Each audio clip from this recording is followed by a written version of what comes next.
Have you ever stopped to consider whether your capacity to experience reality is being stifled by the rhythmic and harmonic poverty of the music you consume? Or are you truly ready to abandon the safety of the 3-minute verse-chorus dopamine loop and surrender to a 23-minute auditory hallucination that demands the same cognitive engagement as reading a Dostoevsky novel? To truly grasp the monumental achievement that is Supper's Ready, we must first strip away the modern listener's conditioning. We live in an era of quantization, pitch correction, and algorithmic songwriting designed to placate the lowest common denominator, treating music as nothing more than a functional utility for gym sessions or supermarket background noise. In stark contrast, 1972 was a volatile pressure cooker of artistic rebellion, a moment when the structural limitations of the 3-minute pop song were being aggressively dismantled by a generation of musicians who refused to treat the electric guitar and the synthesizer as mere toys. Nowhere was this more evident than in the rehearsal rooms of English public school boys, who decided that rock and roll was too limiting a vessel for their ambitions. Genesis, at this specific juncture in history, was not a pop band. They were a 5-headed hydra of conflicting musical egos: Peter Gabriel, Tony Banks, Steve Hackett, Mike Rutherford, and Phil Collins, fighting for sonic dominance in a damp cottage, fueled by tea, toast, and an overwhelming desire to create something that bridged the gap between the symphonic grandeur of Vaughan Williams and the aggressive electricity of King Crimson. Supper's Ready, the anchor of the Foxtrot album, is not merely a song, it is a suite, a sonata form mutated by electricity, a surrealist painting brought to life through the amplification of sound waves. To understand it, we must dissect it not as fans, but with the ruthless precision of a surgeon and the passion of a zealot who understands that every note, every silence, and every timbre was a deliberate choice made against the grain of commercial viability. The piece begins with Lover's Leap, a section that serves as the ultimate test of acoustic dexterity and ensemble breathing, and a profound rejection of the rock cliché of starting with a bang. Notice the immediate rejection of the drum kit. In a genre defined by excess, Genesis begins with intimacy. The interplay between the 12-string guitars here is not just strumming. It is a complex weave of arpeggios that exploit the peculiar physics of the instrument. When you strike a 12-string guitar, particularly the models used by the band during this era, the octave strings vibrate sympathetically with the fundamental strings, creating a natural chorus effect, a shimmer that no digital pedal can truly replicate. This is physics, not processing. In the studio, this texture was built through careful layering. Mike Rutherford, Steve Hackett, and significantly Tony Banks, who often added 12-string textures in the studio environment before switching to keys live, created a wall of acoustic sound that mimics a single, massive harp. The tuning stability required to layer multiple 12-string guitars on analog tape without creating a dissonance nightmare is a testament to their patience and ear for pitch. The harmonic structure of Lover's Leap is deceptively pastoral, rooted in English folk traditions that date back centuries, yet it possesses a harmonic ambiguity that foreshadows the darkness to come. The chord progression refuses to stay strictly within the diatonic safety of a single key. We see the use of suspended chords, sus4, sus2, and inversions that deny the ear a sense of total rest. It draws you in, disarming you with its beauty, effectively masking the psychological assault that is being prepared. Peter Gabriel's vocal delivery here is crucial and demonstrates a mastery of microphone technique. He is not singing to an arena. He is whispering in your ear using the proximity effect, the increase in bass response when a sound source is close to a directional microphone, to create a sense of claustrophobic intimacy. He sounds vulnerable, almost fragile, which makes the eventual transformation of his character all the more terrifying. The lyrics, referencing the return of a lover, are tinged with a supernatural unease. 6 saintly shrouded men, signaling that this domestic scene is merely a facade for a metaphysical journey. As the piece transitions into the guaranteed eternal sanctuary man, we witness a masterclass in dynamic orchestration and the discipline of not playing. A lesser rhythm section, eager to prove their worth, would have crashed in with cymbals blazing to support the rising vocal intensity. Phil Collins, however, exercises supreme restraint. He does not play. He waits. This absence of percussion is a compositional tool. It creates a vacuum that the listener instinctively wants to fill, generating tension without a single drum beat. This sonic space allows Tony Banks to introduce the Hammond organ, but not the bluesy, percussive organ of American rock associated with players like Greg Allman. Banks treats the Hammond L122, often customized and run through fuzz boxes or phasers, like a church pipe organ or a woodwind section. He manipulates the drawbars, the sliding controls that determine the harmonic content of the organ sound, to strip away the harsh upper harmonics, leaving a warm, flute-like tone. He utilizes the volume pedal to swell the chords in and out. This swelling technique is vital. It removes the percussive attack of the keys, making the chords appear to float in from the ether, lacking a defined beginning or end. The lyrical shift in this section moves from romantic ambiguity to a cynical critique of commercialized religion and the fireman who looks after the fire. The melody here becomes more angular, moving away from the folk fluidity of the opening into a more rigid, hymn-like structure. However, it is a twisted hymn. Rutherford's bass lines here are not content to simply plod along on the root notes. He employs melodic counterpoint, moving against the vocal melody, creating friction. The absence of the drums emphasizes the interplay between the bass and the organ, a low-end conversation that grounds the track, while Gabriel's vocals become more strident. The sanctuary man is a charlatan, a seller of spiritual snake oil, and the music reflects this duality. It sounds majestic on the surface, but there is an underlying dissonance, a modal mixture that suggests something is rotting underneath the floorboards. The tranquility is shattered by Ichnaton and Itzakon and their band of merry men. This is the moment the electric instruments are finally unleashed, and the rock element of progressive rock bares its teeth. We must talk about Steve Hackett's contribution here, which is often overshadowed by the vocal theatrics but is technically revolutionary. Before the guitar hero antics of the late 70s became cliché, Hackett was innovating in silence. The tone he achieves here is a specific combination of a Gibson Les Paul, usually a custom or gold top, and a fuzz box, likely a Shaftesbury Duo fuzz or a similar germanium transistor vintage unit, running into his amplification rig, Hiwatt or Marshall. It is a thick violin-like sustain that cuts through the mix without being shrill or scratchy.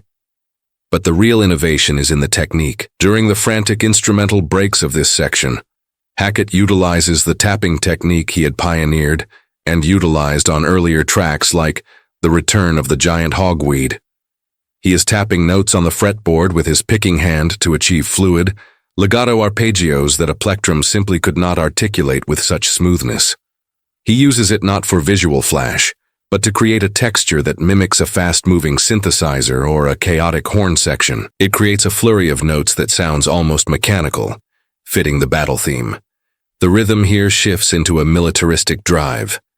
Phil Collins enters with a snare pattern that owes more to marching bands and rudimental drumming than to rock and roll backbeats. He plays on top of the beat, driving the motion forward with a relentless energy. The kick drum locks with Rutherford's bass to create a propulsive engine. The interplay between the guitar and the organ in this section is a dense mid-range war, a sonic representation of the chaos described in the lyrics. It illustrates the classic tension release principle of Western music theory, but applied with the raw aggression of amplified rock. The sheer kinetic energy of this section is necessary to exhaust the listener before the plunge into the surreal. The sudden drop into "How Dare I Be So Beautiful" is a jarring exercise in minimalism and a testament to the band's confidence in silence. The use of the piano here, often debated as being a studio grand or a processed Hohner pianette N, depending on the specific texture in the mix, is stark, cold, and drenched in reverb.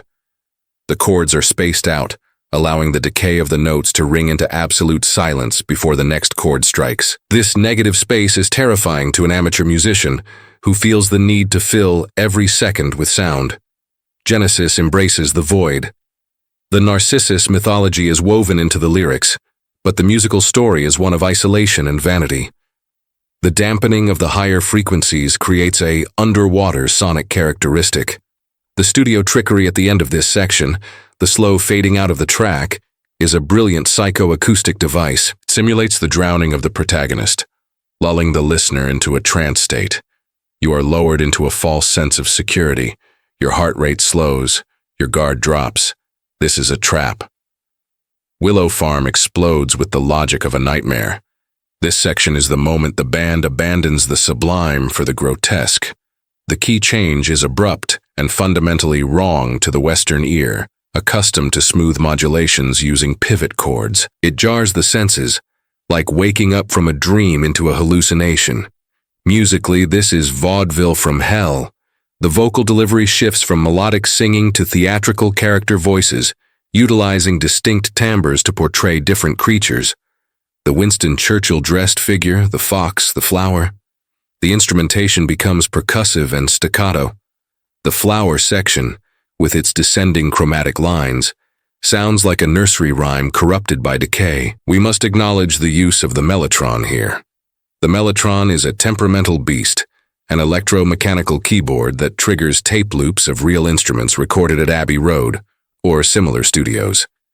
It has a specific finite length of sound, about 8 seconds, and a distinct wobbly pitch due to the mechanics of the tape motor. In Willow Farm, the brass and flute sounds from the Mellotron are used not to sound realistic, but to sound uncanny, slightly out of tune, mechanical, and artificial. It adds a layer of artificiality that fits the surreal lyrics perfectly. The rhythm section locks into a bouncy, almost mocking 4/4 beat that feels deceptively simple, creating a parody of a pop song within a prog epic. This section serves a crucial structural purpose. It disorients. By destroying the tonal center and the rhythmic flow established earlier, the band wipes the slate clean, breaking your grip on reality to prepare you for the mathematical rigor of the approaching climax.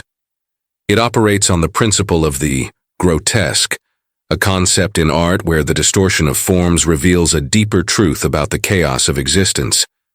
We arrive then at the pièce de résistance, the section that separates the casual listeners from the true devotees.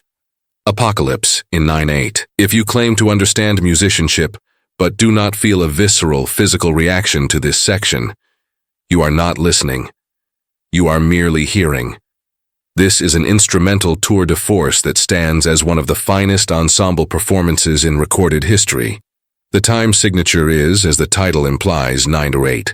However, this is not a swinging triplet feel 9/8 like a jig, 1-2-3, 1-2-3, 1-2-3. It is a jagged, aggressive rhythm, typically subdivided in a way that feels like a 3-pulse-2-plow-4 grouping, or variations thereof, depending on where the accents fall in the bar.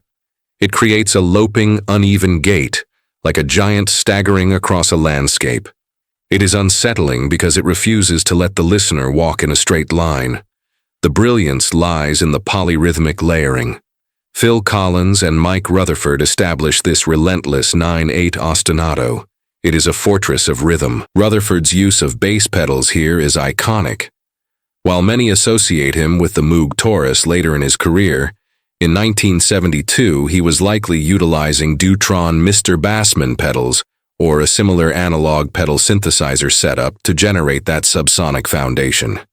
These pedals produce a square wave or sawtooth bass tone that doesn't just utilize the low frequencies, it dominates them. It rattles the ribcage. It is a drone that anchors the chaos. Over this rigid, complex rhythmic bed, Tony Banks unleashes an organ solo that defies logic and gravity.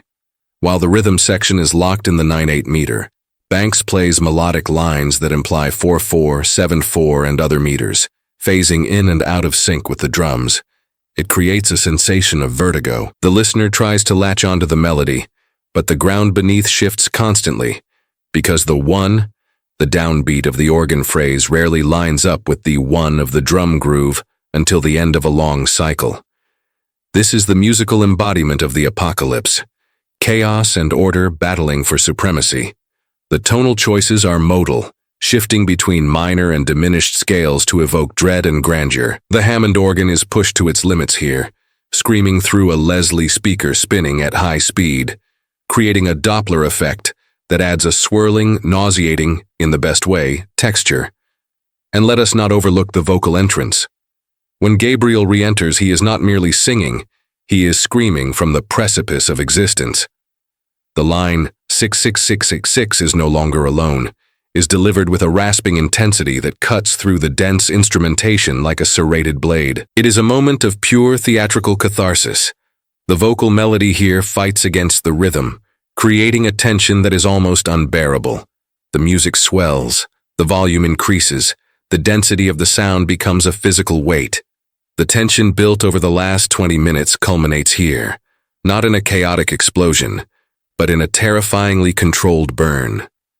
It is the sound of the world ending, not with a whimper, but with a mathematical equation being solved at maximum volume. Finally, the piece resolves into, as sure as eggs is eggs, aching men's feet.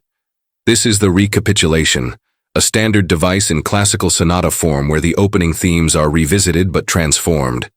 The melody from Lover's Leap returns, but it is no longer a fragile acoustic folk tune. It is now a thunderous anthem. The tempo slows down to a majestic heavy crawl, a halftime feel that imparts a sense of massive scale. The Mellotron is fully engaged, utilizing the famous 3 violins tape set. This sound is legendary in progressive rock for a reason. It creates a wall of sound that rivals a symphony orchestra, but with that distinct grainy texture that only tape saturation can provide. It sounds tragic and triumphant simultaneously. Phil Collins's drumming here is monumental. His fills are expansive, rolling across the toms with a grandeur that emphasizes the finality of the piece. He is not just keeping time. He is punctuating the emotional beats of the redemption arc. Every crash cymbal is a statement. Steve Hackett's lead guitar lines are soaring, utilizing sustain and controlled feedback to mimic a human voice crying out in ecstasy. He weaves around the vocal melody, providing a counter-melody that elevates the emotional impact. The harmonic resolution from the tension of the apocalypse into the triumphant major chords of this finale provides a dopamine release that is chemically undeniable. It is the arrival at the New Jerusalem mentioned in the lyrics. As the track fades on the repeating lead lines, the listener is left exhausted, cleansed, and fundamentally altered. The production of Supper's Ready also deserves a nod of respect to the engineering team, John Burns and the band. In 1972, there were no unlimited digital tracks. This was recorded on magnetic tape, likely a 16-track machine, or possibly 8-track bounced down, depending on the specific studio configuration at the time. This meant that decisions had to be made and committed to on the spot. You couldn't fix it in the mix later. The mixing of the track requires a keen ear to balance the density of the arrangement. The separation of the instruments in the stereo field is deliberate. The acoustic guitars are panned hard left and right to create width, while the bass and vocals sit dead center to anchor the track. The dynamic range, the difference between the quietest and loudest parts, is vast. Unlike modern mastering, which compresses everything to a uniform loudness, the loudness wars, Supper's Ready forces you to turn the volume up to hear the whispers of Lover's Leap, only to risk blowing your speakers when the apocalypse hits. This physical interaction with the volume knob makes the listener an active participant in the performance. The tape saturation, the natural compression that occurs when a signal hits the magnetic tape hard, glues the mix together in a way that digital plugins still struggle to emulate perfectly. It provides a warmth and a harmonic richness that is pleasing to the ear, even at high volumes. Furthermore, we must address the lyrical depth which separates this from the fantasy drivel often associated with the genre. While on the surface it deals with biblical themes and mythology, it is fundamentally a story about the struggle between good and evil within the human psyche. The guaranteed eternal sanctuary man is a scathing attack on the commodification of spirituality, a theme that is arguably more relevant today than in 1972. The references to social security and advertising ground the surrealism in a critique of modern capitalism. Gabriel's lyrics are a collage of highbrow literature, British eccentricity, and Monty Python-esque absurdity, demanding that the listener parse through the metaphors. It is intellectually stimulating in a way that standard pop lyrics will never be. The Supper is not just a biblical reference. It is a reference to the consumption of experience, the digestion of life itself. The musicianship on display is not just about technical proficiency. It is about the ensemble mindset. In many rock bands, the instruments fight for attention, a collection of egos soloing simultaneously. In Supper's Ready, the instruments serve the composition. During the organ solo, the guitar steps back to a rhythmic roll or adds textural colors. During the vocal sections, the drums simplify or drop out entirely to let the story take center stage. This lack of ego, this willingness to serve the greater artistic vision, is what separates a garage band from a chamber orchestra. It is a level of maturity that is rare in young men in their early 20s. They understood that the whole must be greater than the sum of its parts. Consider the Magog costume Gabriel would wear live during the Apocalypse section, a geometric headpiece that obscured his face. While this text focuses on the audio, the theatricality is embedded in the arrangement itself. The music sounds like a costume change. It sounds like a lighting cue. The dramatic pauses, the sudden shifts in dynamics, the changes in vocal timbre. These are theatrical devices translated into sound waves. It is total art, Gesamtkunstwerk, attempted by a rock band. To critique Supper's Ready is to critique the very ambition of rock music. Detractors call it pretentious. I call it aspiring. It dares to elevate the rock format to the level of high art. It utilizes the structures of classical music, movements, recurring motifs, dynamic variations, thematic development, and fuses them with the raw power and aggression of amplified instruments. It is a bridge between the conservatory and the street. The pretension is merely the price of admission for a journey that takes you somewhere worth going. If you find it boring, it is because you have forgotten how to listen without visual stimulation. You have forgotten how to let sound paint a picture in your mind. You have allowed your attention span to be eroded by 15-second video clips. Ultimately, Supper's Ready is a masterpiece because it refuses to compromise. It does not shorten its length for radio play. It does not simplify its time signatures for the dance floor. It does not sanitize its lyrics for mass appeal. It stands as a monolith of artistic integrity. It is a reminder that music is not just background noise for your commute. It is a powerful, transformative force that can explore the deepest corners of the human condition. In a world of disposable content, where songs are manufactured by committees to fit into playlists, Supper's Ready is permanent. It is a cathedral built of sound, constructed with sweat, tubes, wires, and genius, and it will stand long after the disposable pop of today has rotted away. So, I ask you again, are you ready to listen? I mean, really listen. To sit in a dark room, turn off your phone, close your eyes and let this wave of sound wash over you. Because once you enter this world, once you survive the apocalypse and reach the New Jerusalem, you do not come back the same. You will have tasted the full potential of what rock music can be, and everything else will taste a little bit bland in comparison. This is the standard. This is the peak. This is Supper's Ready.